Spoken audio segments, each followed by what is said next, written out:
খুব সিম্পলভাবে মাছের ডিম ভাজবো। এটা রুই মাছের ডিম, সেই জন্য আমি এখানে লবণ, হলুদ, ধনিয়া পাউডার এবং কাঁচামরিচ, কাঁচা পেঁয়াজ নিয়ে নিয়েছি। সাথে অ্যাড করব ধনিয়া পাতা। ভালোভাবে আমি হাত দিয়ে এটাকে ফেটে নেব।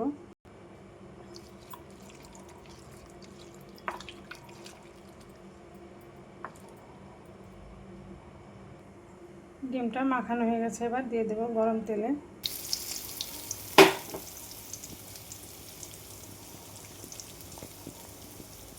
মাছের ডিমটা এক সাইড ভাজা হয়ে গেছে, আমি এবার ওইটাকে উল্টে দেবো।